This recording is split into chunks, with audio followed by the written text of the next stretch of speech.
This is Tina Douglas, and you're listening to the Liam Photography Podcast with your host, my husband, Liam Douglas. Enjoy!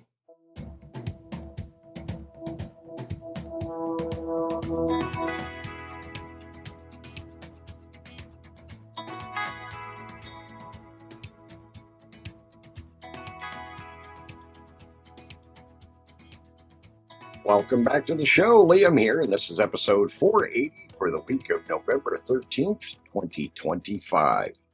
In today's episode, SanDisk's new SSD, Canon cannot make enough 45mm f1.2 lenses, and the enduring desirability of the Fujifilm X-Pro. So let's go ahead and head on over to our first story for this week. SanDisk's new Extreme Fit 1TB USB-C flash drive is the smallest high-capacity USB-C flash drive to date.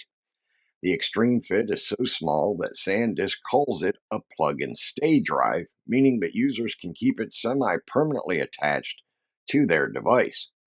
Before diving into the SanDisk Extreme Fit, it is worth mentioning that despite new branding, SanDisk is not far removed from major issues with its portable SSD products, which led Petapixel to stop recommending the company's products. While those issues remain on mind here, many people use and love SanDisk products and will not hesitate to buy more, so Petapixel continues to cover SanDisk's most notable product launches, albeit with the caveat above. With that disclaimer out of the way, the SanDisk Extreme Fit is impressively compact. The 1TB SSD weighs a mere 3 grams or 0.1 ounces and is just 18.5 by 13.7 by 16 millimeters or 0.7 by 0.5 by 0.6 inches. The SSD's USB-C connector is about as long as the Extreme Fit is thick. Quote, plug-and-stay USB storage has never been so petite, SanDisk claims. Quote, the Extreme Fit is just a little bigger than the wireless dongle for my Logitech mouse, writes Dominic Preston for The Verge. The SanDisk Extreme Fit is compatible with Mac OS and Windows laptops, although admittedly its garnished design doesn't quite match Apple's aesthetics. As expected, some compromises come with such aggressive miniaturization of storage, as is often the case with teeny tiny SSDs. The Extreme Fit is not fast. The drive uses USB 3.2 Gen 1 technology, delivering maximum transfer speeds of up to 400 megabits a second for all capacities, except the smallest 64 gigabit one, which is even slower. These speeds should be perfectly fine for moving photos and videos around, but are insufficient to use the Extreme Fit as a working drive for video editing. Those who require faster portable SSDs have plenty of fantastic options, although admittedly none of them are anywhere near as small as the SanDisk Extreme Fit. For a faster flash drive designed for direct device connection, the new Seagate Ultra Compact SSD offers speeds of nearly 900 megabits per second. The SanDisk Extreme Fit USB-C flash drive is available now, starting at just $14.99 for the 64 gigabyte model. The largest capacity variant, the 1 terabyte drive, is on sale for $109.99 US. And I thought this was an interesting story, which is why I covered it, same as Petapixel. But again, I do have concerns because they have had a lot of problems with their SSD products ever since SanDisk was bought out by Western Digital a while back. Now, if you remember, I stopped and many people stopped recommending their extreme portable SSDs, their little flash drives that were about 3 inches long, something like that, 2 or 3 inches. And they were blue and orange in color, and they came with a little carabiner so you could clip them to your laptop bag or whatever, because they had a lot of problems with those drives. And rather than addressing the problems, they just reduced the price, and they were trying to blow them all out of inventory, which myself and a lot of other people thought was not a very good thing to do to your customers. It shows a total lack of regard for your customers and the quality of your products.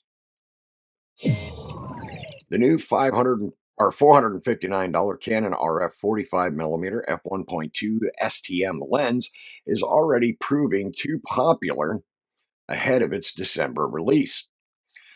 Canon Japan has warned photographers that it will be unable to fulfill all current pre-orders at launch, As is always the case when photo companies issue apologies and notices that they will be unable to fulfill product orders at launch, which is standard practice, it is impossible to know whether the issue is surprisingly strong demand, unusually small supply, or a combination of both. However, what is certain is that Canon has received more orders for the RF 45mm f1.2 STM than it believes it will have in stock by early December. Given that Canon was optimistic about the RF 45mm f1.2 STM when it revealed the fast new prime lens, it is also a safe assumption that the company has already produced quite a few lenses and is rapidly churning them out. The lens has a relatively simple optical formula comprising just 9 elements, including plastic molded spherical lenses that cost less to make than traditional glass spherics, so it should be a relatively straightforward lens to manufacture, at least compared to some of Canon's L series lenses with big exotic glass elements.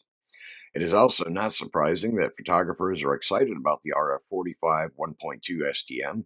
It is Canon's first affordable f1.2 prime for full frame EOS R series mirrorless cameras, providing customers with a new standard prime faster than the RF 50mm f1.8, but much cheaper than either the RF 50 1.4L VCM or the 50 1.2L USM, which cost $15.49 and $25.99 respectively. Many photographers seek the shallow depth of field and light gathering capabilities of fast professional lenses, but don't have the budget for them. The RF 45mm f1.2 STM promises to scratch that itch without breaking the bank. There are some compromises, though. The RF 45 1.2 is not an L series lens, so it doesn't promise the image quality as Canon's pricier professional oriented optics. The RF 45 1.2 also lacks L series build quality and doesn't ship with a lens hood, which is a $60 add on. By the way, Canon says the ES73B lens hood for the RF 45 1.2 will also take longer to deliver than initially expected. Canon Japan says the orders for both the lens and the accompanying lens hood will be shipped in the order they were placed. Quote, "We are currently experiencing delays in delivery for the following products due to the large number of orders we have received. We apologize for any inconvenience this may cause to our customers and business partners," Canon Japan says in a translated statement. Quote, "We will continue to take measures to ensure a stable product supply so that we can deliver products as soon as possible, and we appreciate your understanding." It is also worth noting that Canon's Speedlight, the EL-1 version 2, is still on the company's product shortage list.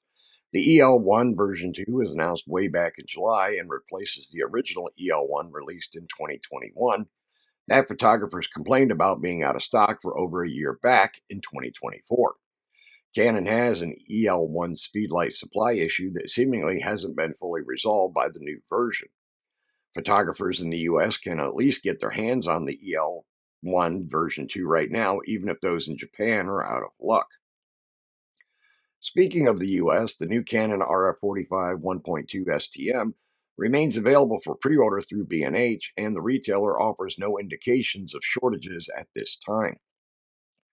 The lens is expected to ship on December 3rd. Canon USA also has the lens available to order now, with December 3rd as its availability date. And I just wanted to touch on this because, again, this has been going on for quite some time now.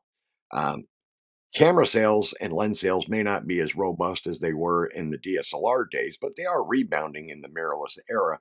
And we are seeing more and more new products, whether it be camera bodies or lenses, coming out that the manufacturers, whether it's Canon or Nikon or Sony or Fujifilm, just have trouble producing enough of a new product fast enough to fill all pre-orders. Now, again, whether that's because the number of pre-orders is massive, like it was with the Fujifilm X106, or if it's limited production capabilities or a combination of the two, who knows? But hang in there. If you're looking to get this lens for that fantastic price, go ahead and place your pre-order and wait patiently for it to come in. That's the best that I can recommend to you. Last week, Vogue France published a short snippet from an interview where Jisoo, an incredibly popular member of the K-pop group Blackpink, talks about her love of the Fujifilm X-Pro 3. Describing the photos it takes as cinematic and atmospheric, she also touches on another angle of why she and her friends like it: how it looks. Quote, I bought this camera about 3 years ago, Jizu says, and the photos came out with really cinematic, atmospheric look. And the day right after I bought this, the members of Blackpink and I had a magazine photo shoot. So I took photos of all the members that day. Rose also liked this camera so much that she said, Uni, can I buy this too? Of course. So we have this as our couple camera. As photography enthusiasts who are a minority when it comes to camera sales, it's easy to disregard when a celebrity or public figure uses a specific brand or model of camera as irrelevant. Those who care more about photography as a serious profession hardly care about that camera's appearance in pop culture, other than to complain that a lot of publicity will hurt the camera's availability or price. But that's the key. The influence of pop stars had a direct impact on a camera's sales. When Taylor Swift picked up an Olympus EM10 Mark IV, sales spiked. Sales spikes were noticed. OM system executives confirmed as much to Petapixel in conversations earlier this year. For camera makers, seeing a celebrity with their camera in hand is akin to gold. Pop culture icons drive public discourse that leads to design decisions that are meant to appeal directly to that market segment. It's not by accident that Fujifilm added a film simulation dial to several of its cameras, or that Nikon and Panasonic Lumix both added looks to their camera interfaces in the last year in an attempt to mimic the same film simulation concept. The Lumix S9 and the Nikon ZF exist for the exact same reason. Fujifilm's aesthetic is so popular. The X-Pro series and the X100 series are the final forms of the design aesthetic that not only saved Fujifilm years ago, but also helped cement it as one of the most popular camera brands in the world. Before it latched on to the tactile dials and the rangefinder style viewfinder, Fujifilm cameras lacked a consistent design language. Where Fujifilm has succeeded is seeing what works and diving in headfirst, embracing it, and protecting it. The X Pro, quote, look has an enduring, irreplaceable desirability. That film camera esque analog inspired design is just consistently eye catching. Even photographers who have never once fired a single photo with an X Pro have a hard time not admitting that it is just a sharp looking camera. The X Pro is the most consequential camera that Fujifilm ever made. It is hugely important. Launched in 2012, it was the first camera in the X series line that was accompanied by the 18mm f2, the 35 f1.4, and the 60mm f2.4 primes. Suddenly, and all at once, Fujifilm was in the mirrorless camera game, years ahead of the competition. Not only that, it entered the fray in style. Fans of the system have been begging for a new version for years now, and its absence in the current Fujifilm lineup has become glaring, and Fujifilm knows this. Quote, we haven't abandoned the line, so it will come one day, but we need something which would satisfy the expert users. Yuji Igashara, General Manager of Professional Imaging Group, Imaging Solutions Division, Fujifilm Corporation, told Petapixel back in March. Quote, of course, we can put the X Processor 5 and the new X Trans sensor in an X Pro 3 and call it an X Pro 4, but that's boring. Fujifilm feels the weight and responsibility more than anyone, and the importance of the X Pro mixed with the lukewarm responses to the X Pro 3 due to its fragility has put the company in a tough spot. Quote, we probably made it difficult for ourselves because we perhaps made the X Pro too special, Igashari concluded. But the thing is, the X Pro is special. The designers knew this, which is why they hid an Easter egg that rolled credits after 100,000 photos, a secret that didn't reveal itself until just this year. Even though Fujifilm has kept fans of the system waiting for years longer than they likely would have wanted, the X Pro 3 was announced in 2019. It's because Fujifilm knows that once it's out there, it will be the bar that the company will be judged against. When a camera is this popular and this important, it needs to be right. The saving grace for Fujifilm is that no matter how long the company waits, it probably won't matter. Jizu is still talking about this camera she bought 3 years ago, when it was already 2 years old. She'll probably keep talking about it and using it for many more years to come. That's the power of the X Pro's design. Fujifilm can take as long as it wants. When the next X-Pro arrives, it will be a cultural touchstone for at least a decade. And I do have to agree with that sentiment. And I agree with Jizu on the love for the X-Pro series of cameras, and specifically the X-Pro 3. I've talked about this before on this show and on my YouTube channel. I know a lot of people poo-pooed Fujifilm's decision to make the rear LCD the way they did, so that when it's flipped up, all you can read is the e-ink display on the back that shows a virtual representation of your film simulation. But for older shooters like myself, who were actually around in the film era, I that gives it a nostalgic factor for me, and it's something I truly love. And I am also not the kind of person who constantly chimps my images on the rear LCD, and I don't shoot using my rear LCD. So to me, I actually love that design choice. I know some people didn't, but I personally just absolutely love it. Now I'm going to take a break right here, and then I'll be right back. We hope you're enjoying this episode of the Liam Photography Podcast. You can visit the homepage for the show at liamphotographypodcast.com for show notes and links. You can post your questions, comments, or requests for future episodes at the Liam Photography Podcast Facebook group, or you can also email them to the show at liamphotographypodcast.com. You can find the show on Twitter and Instagram at LiamPhotoATL. You can tweet the show, just insert the hashtag LiamPhotoPodcast. And now, back to the show. And we are back. There has been a lot of big news in the photography space in the past month, so it's perhaps not too surprising that Nikon's pair of new APS-C lenses have flown a bit under the radar. That's a shame, because the Nikkor Z16-50 f2.8 VR and the Nikkor ZDX MC 35mm f1.7 actually address a major complaint that many have had about the Nikkor Z system: the lack of new high-end APS-C lenses. Back in April, Nikon told Petapixel that it wanted to launch its 50th Nikkor Z lens by next spring, prompting us to wonder what the Nikkor Z system is even missing. While there are some obvious contenders for optics missing from Nikon's mirrorless family, including fast-wide primes and specialty lenses like fisheye and tilt shift perspective control, we also wondered, DX, where are you?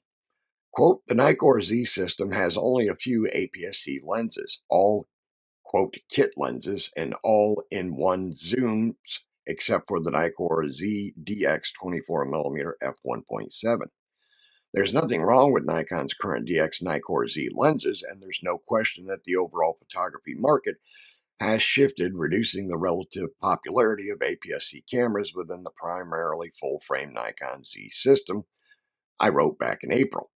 Quote, that said, it is hard not to miss the days of high-end APS-C Nikon DSLRs like the Nikon D300 and D500, and associated high-end DX lenses like the Nikkor AFS DX 17-55 f2.8G, EDIF, and the AFS DX Nikkor 35mm f1.8G. The problem has long been that photographers using Nikon's APS-C cameras had to choose between relatively slow Nikkor Z DX lenses with lower image quality, or buying full-frame glass that they don't need, which almost always means a larger, heavier overall kit. Why can't Nikon Z owners with APS-C cameras have it all? Barely more than half a year after my moaning, Nikon has shut me up. In fact, Nikon launched precisely what I asked for: a 24-70 f2.8 equivalent DX zoom and a 50mm equivalent fast prime. I wish I could say I'm psychic or manifested Nikon's new glass, but really I just recognized something that many people who had Nikon APS-C DSLRs back in the day, like I did, would notice. Even though the new Nikkor Z DX lenses seem like obvious ones to make, Nikon still deserves a lot of credit. It filled a void it didn't necessarily have to, and even did something some of its competitors haven't. For example, Canon has 7 RFS APS-C lenses in its lineup, including 5 relatively slow kit zooms.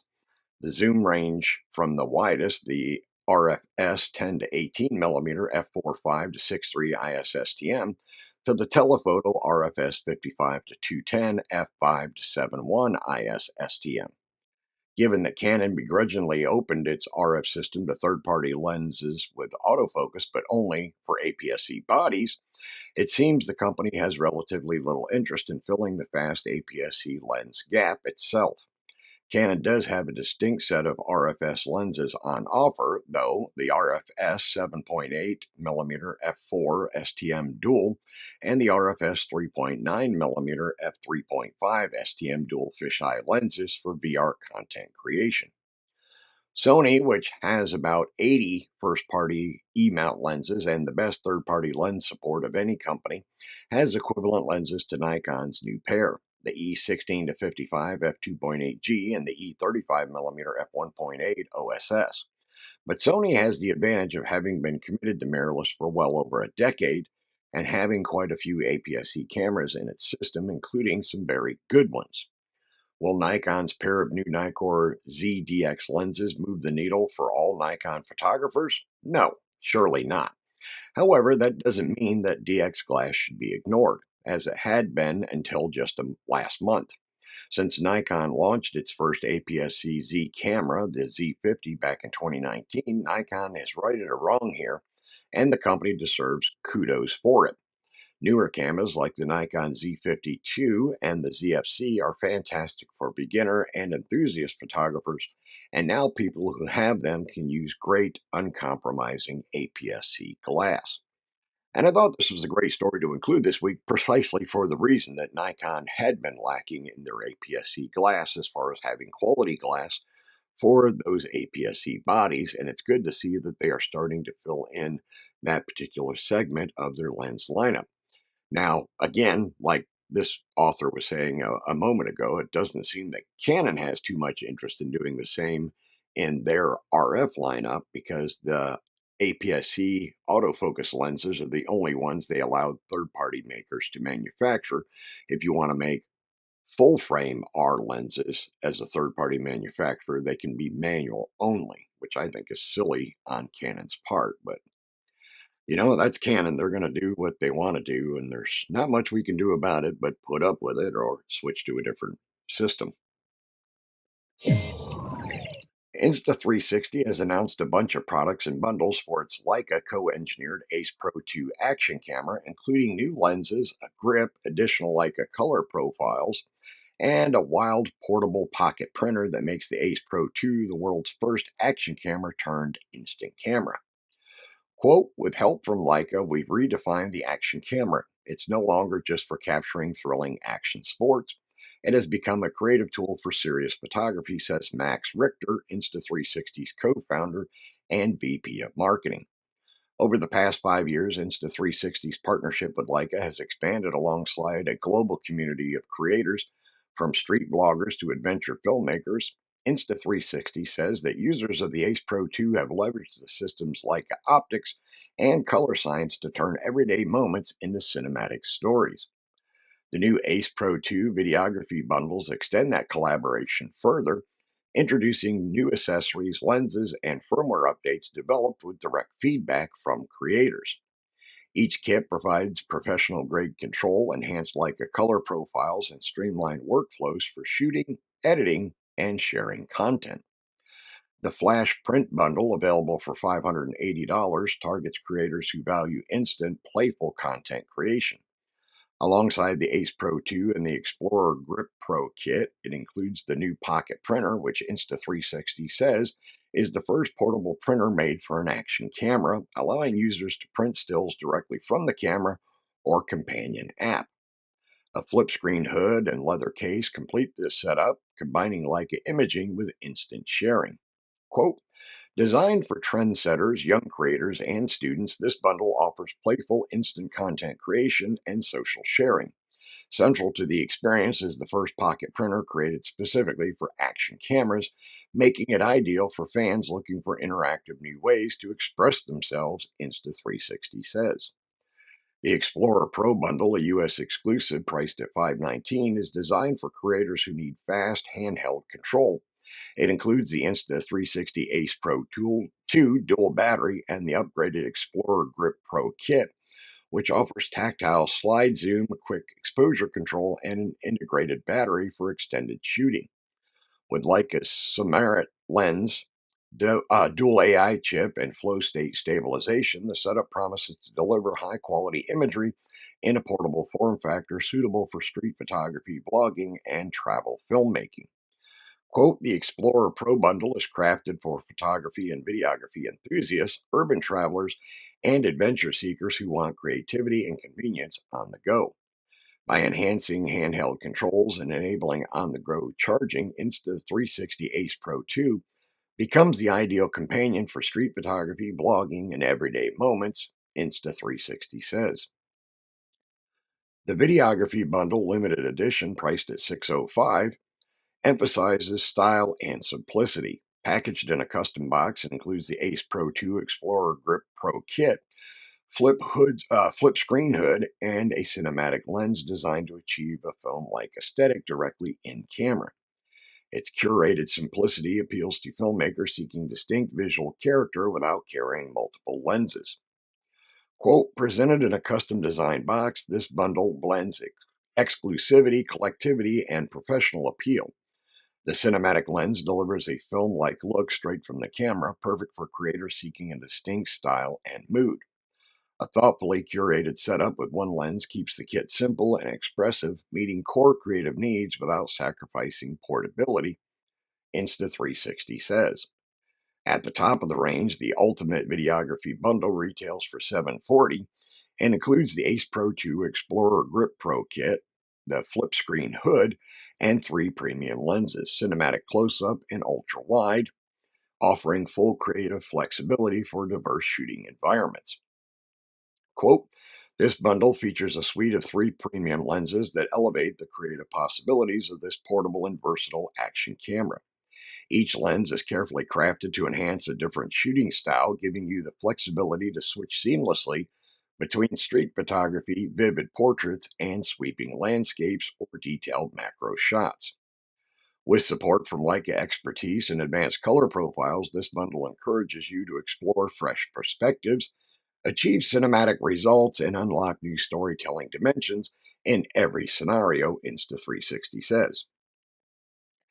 In addition to the hardware bundles, Insta360 has released firmware version 2.0.3 available for all Ace Pro 2 users.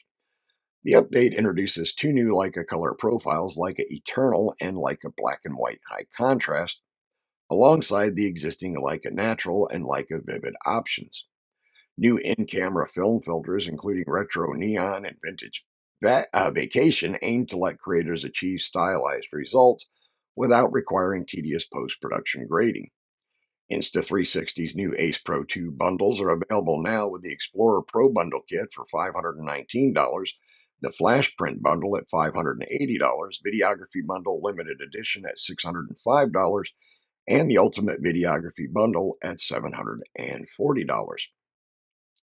And I got to admit, I'm very impressed with Insta360 and the way they're approaching the action camera niche by coming out with these unique bundles for different types of photography and videography.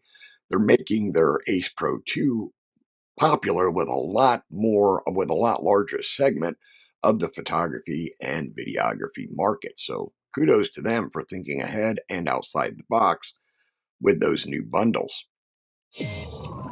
Lexar announced its gold and silver tier CF Express 4.0 Type A cards, the type Sony cameras use, are now available in capacities up to 2 terabytes. The company says these expanded capacity memory cards are meant to support hybrid creators, but are especially useful for shooting high resolution video. Lexar says that the cards are ideal for shooting 8K video and supporting huge bursts of raw photos, both of which will quickly fill lower capacity memory cards. While many photographers are wary of high capacity cards due to a mix of cost and too many eggs in one basket mentality, Lexar argues that higher capacities keep creators in the field longer without having to stop and miss any action. The 2 terabyte Gold Series CF Express Type A memory cards feature maximum read speeds of up to 1800 megabits per second and maximum write speeds of up to 1650 megabits per second. Lexar also promises sustained write performance of 1400 megabits per second. It is important to note that these high speeds are due to the CF Express 4.0 specification, which no camera on the market currently supports. That means the high performance is only useful when offloading footage onto a computer and when using a compatible CF Express 4.0 reader. Still, the performance will max out the requirements of any Sony camera, and the Gold Series cards are VPG 400 rated, meaning all Sony video recorded modes are supported with a promise that no frames will be dropped. The Silver Series cards are not quite as performant, but will likely still be more than enough to meet most creators' needs. The Silver Series delivers max read speeds of 1750 megabits per second, max write speeds of 1650 megabits per second, and sustained write speeds of up to 1300 megabits per second. Lexar says the cards are built with a rugged design that is meant to withstand even harsh environments and are temperature proof, vibration resistant, and IP68 rated. Both the Gold and Silver card series are compatible with Sony Alpha cameras and Sony FX series cameras as well. Performance and capacity do not come cheap, however. The Lexar 2 terabyte professional Gold Series CF Express Type A 4.0 memory card is available starting today for $699.99, while the Silver Series is available for $599.99. If high capacity isn't a need, Lexar has them much lower. There is a 2-pack of slower 160 gigabit cards available for $190.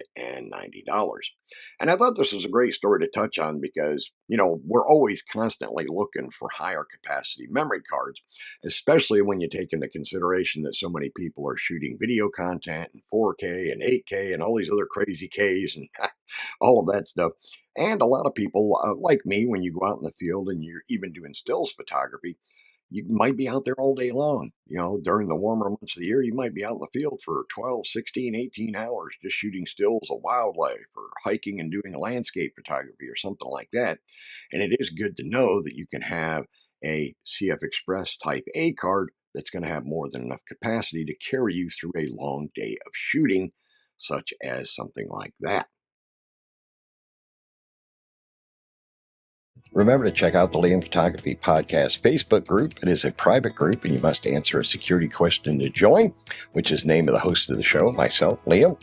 And I've also opened it up to allow you to give the name of a previous guest on the show to show that you're a listener. Once you are in the group, you are free to post your own original work. Additionally, I am the admin of the Fujifilm GFX 50R group, which is the largest group for the 50R on Facebook.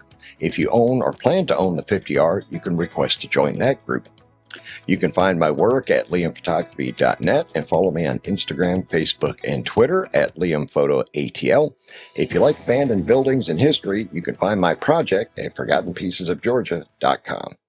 All right, that is going to wrap up episode 480 of the Liam Photography Podcast. I want to thank all of my listeners once again for subscribing, rating, and reviewing us in Apple Podcasts and anywhere else you might be getting your podcast.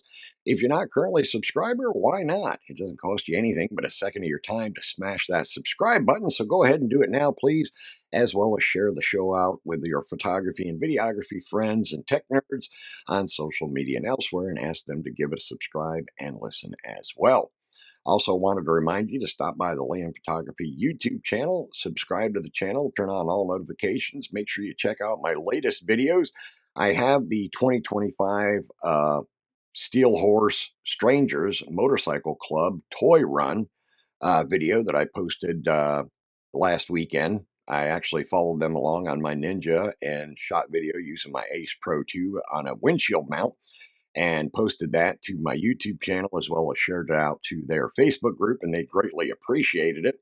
And I've also done quite a few tech reviews of various products from Elgato and other companies lately that you're definitely not going to want to miss. Also, make sure you stop by the contest link and get your entries in for your chance to win a brand new Platypod Delta flat tripod. All right, that's it for this one, folks. I will see you all again next Thursday.